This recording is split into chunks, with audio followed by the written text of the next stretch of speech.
Poemário. Divulgação de poetas açorianos. Então, muito bom dia, mais uma vez, sejas muito bem-vindo, Luís Costa, para esta tua rubrica. Bom dia, ouvintes do Rádio Clube de Angra, e bem-vindos aqui ao Poemário. Hoje está um dia melhor. Era o que eu ia ontem perguntar. Estava horrível, ontem chovia bastante, mas... Algumas ilhas também do Grupo Central sofreram mesmo com a chuva, ainda mais do que a Ilha Terceira, com enchentes e ribeiras a transbordar. Mas já temos, foi agora, durante as minhas férias, foi praticamente todos os dias, assim com chuva. Mas tu tens cara de quem gosta de um bom dia de chuva a bater na janela quando estamos em casa, e era exatamente certo? aí que eu queria chegar, como disse Fernando Pessoa, que um dia de chuva é tão belo como um dia de sol. Ambos existem, cada um como é. E eu, pessoalmente, um dia de chuva sabe bem em casa, no sofá, com a mantinha por cima, a ouvir, claro, o Poemário e o Rádio Clube de Angra, ou então a ver séries, filmes e, claro, as pipocas, que não podem faltar. É um dia perfeito para muita gente no grupo no qual eu me incluo também. Mas, claro, não é de filmes nem de séries que vamos falar hoje. Vamos falar de poetas e de poesia, mas sem antes eu dar os parabéns à pessoa mais importante da minha vida. Como diria Abraham Lincoln, tudo aquilo que sou ou pretendo ser, devo a um anjo, a minha mãe. E o meu anjo inicia hoje a sua 74ª voltinha em torno do Sol e não podia deixar passar o dia sem lhe mandar por aqui um grande beijo. Um beijinho também da minha parte para a mãe do Luís Costa, que hoje está a completar mais um ano de vida e que deixou aqui este legado, estes filhos maravilhosos, dos quais eu conheço bem e por isso os meus parabéns também por aquilo que deixa neste mundo. E agora sim, vamos então aqui à poesia, e trago o poeta Francisco do Canto e Castro, nascido na cidade de Angra do Heroísmo a 13 de novembro de 1903. Funcionário das finanças, em Angra e na Horta, imigrado depois em 1947 para a Califórnia, terra da sua primeira mulher, Josefina Amarante do Canto e Castro. Viveu na cidade de São José, onde manteve um programa de rádio, e em 1960 fixou-se no Rio de Janeiro, onde continuou a sua atividade cultural, colaborando nos jornais e proferindo conferências. Das suas obras destaca-se De Olhos Postos no Teatro de Guerra, Alma Açoriana e O Imigrante Português nas Américas. Muita da sua poesia encontra-se dispersa por jornais e revistas, nomeadamente no Boletim do Núcleo Cultural da Horta e na revista Atlântida, do Instituto Açoriano da Cultura. Faleceu em 1988, na cidade do Rio de Janeiro. Trago também Maria José Damião Serpa e Sousa Arruda, nascida em 1940, professora, pintora, poeta, natural da freguesia da Fajã de Cima, Ilha de São Miguel. Trabalhou em Arrifes, Ribeirinha, Rabo de Peixe e, claro, na cidade de Ponta Delgada. Dos seus livros publicados destaca-se um volume de poemas intitulado A Ilha e o Sonho. Voltando ao Brasil, trago Cecília Benevides de Carvalho Meireles. Nasceu no bairro Rio Comprido, na cidade do Rio de Janeiro, a 7 de novembro de 1901.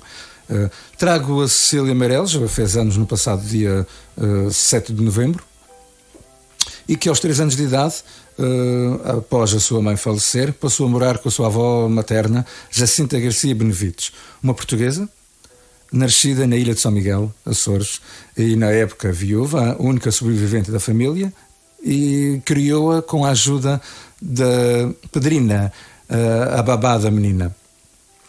A Cecília cursou o ensino básico na Escola Municipal Estácio de Sá, onde, ao concluir o curso em 1910, recebeu das mãos de Olavo Bilac, não o cantor, mas sim o poeta, uma medalha de ouro Olavo Bilac pelo esforço e excelente desempenho com a distinção e louvor. Nessa época, já demonstrava paixão pelos livros. Chegou a escrever os seus primeiros versos, também demonstrava interesse pela música, o que a levou a estudar canto, violão e violino no Conservatório Nacional de Música, pois sonhava em escrever uma ópera sobre o apóstolo de São Paulo.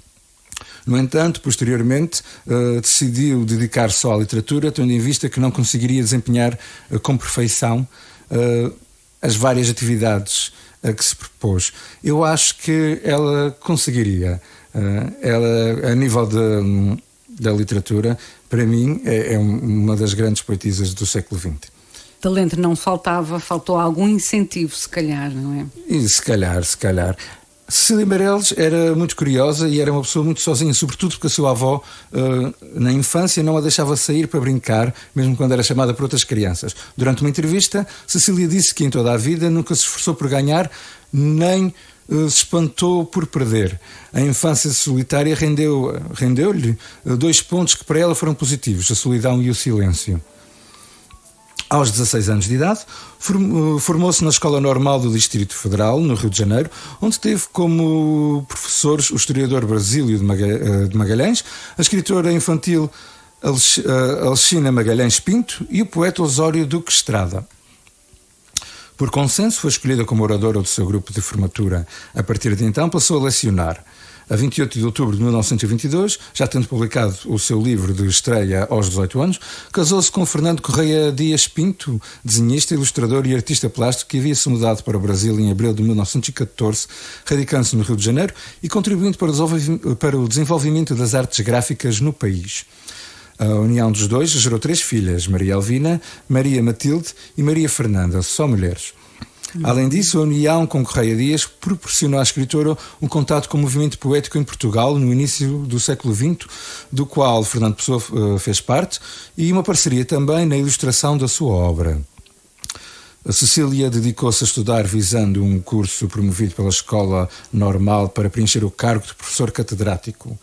Em correspondências para o marido, confidenciou a sua intenção de participar. Em 1930 realizou a sua primeira etapa do concurso, defendendo a tese O Espírito Vitorioso, na qual defendia a escola moderna e destacava os princípios de liberdade, de inteligência, de estímulo à observação e à experimentação. Nesta fase, dos 8 candidatos, 3 foram reprovados e 2 desistiram em função das notas obtidas. Somente 2 continuaram disputando: Cecília Meirelles e Clóvis do Rego Monteiro, tendo este nota superior à de Cecília. A última fase, realizada em 26 de agosto do mesmo ano, era uma prova prática na qual Cecília acabou por ser derrotada por Clóvis. Entre 1935 e 1964, publica diversas obras e traduções, realizando pesquisas históricas e visitando e vivendo em pequenos intervalos em países como Argentina, Bélgica, Holanda, Estados Unidos, Índia e Israel. Teve obras traduzidas por diversos idiomas, incluindo alemão, espanhol, francês, húngaro, inglês e italiano.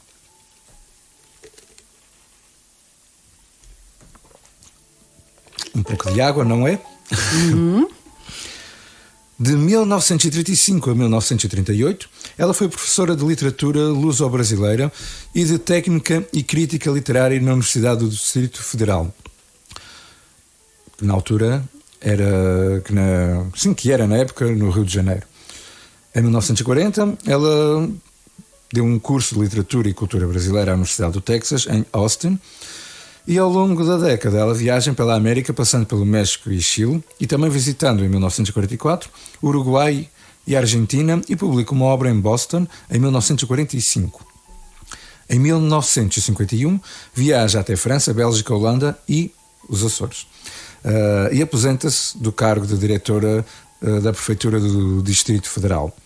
Em 1953 viaja à Índia a convite do primeiro-ministro, o qual eu não tenho coragem de dizer o nome, que eu acho que vou meter os pés pelas mãos e é melhor ficar só... É um nome brasileiro? Não, o primeiro-ministro indiano. Pronto. Portanto, vamos ficar por aqui, que é melhor. Eu até posso tentar. Jawaharlal Nehru, portanto, é melhor ficar por só o primeiro-ministro. E participa de um congresso sobre Gandhi em Goa. Em Nova Delhi, recebe das mãos do presidente um título de doutor honoris causa pelas suas traduções da obra de Tagore. Faz hoje então anos que faleceu.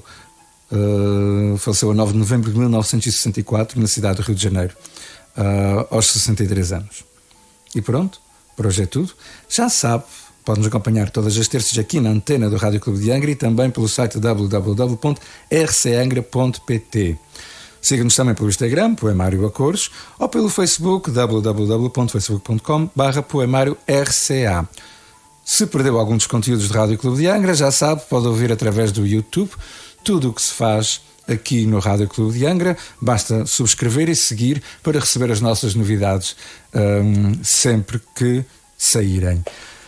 Falta-me o meu canal, exatamente, falta-me o meu canal, estamos também no meu canal e eu penso que a publicidade está toda feita. Não há, não há desculpas para não ouvir os programas do Rádio Clube de Angra, nomeadamente. Rádio Clube de Angra está presente em todo o lado, na nossa vida.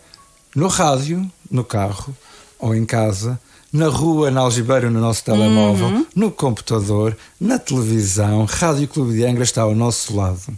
E sempre a fazer e a tentar levar os melhores conteúdos, como é disso o exemplo, o poemário que nos traz coisas bonitas. Por exemplo, hoje, depois destes dados biográficos desta poetisa, falta ainda ouvir e conhecer um dos seus melhores poemas, com certeza que foi o que escolheste, pelo menos aquele que a ti te diz mais alguma coisa, certo? Sim, eu fui buscar o poema Retrato. Eu, há uns anos atrás, 2005, 2006, quando comecei a fazer umas pequenas... Já tinha feito umas pequenas brincadeiras com um amigo meu, o Rui Terra. Fizemos umas pequenas brincadeiras de poesia em que eu tocava piano, eu recitava. Ainda fizemos algumas apresentações. Mais tarde, já não com o Rui Terra, mas com outras pessoas, musicámos alguns poemas e foi com o João Lemos, que também já esteve aqui a fazer a apresentação das suas músicas. E um dos poemas que ele já tinha feito juntamente com a Fátima Pereira era o poema Retrato. E eu lembro-me muito bem desse poema e eu adoro esse poema, então trouxe o poema Retrato. Vamos então ouvi-lo.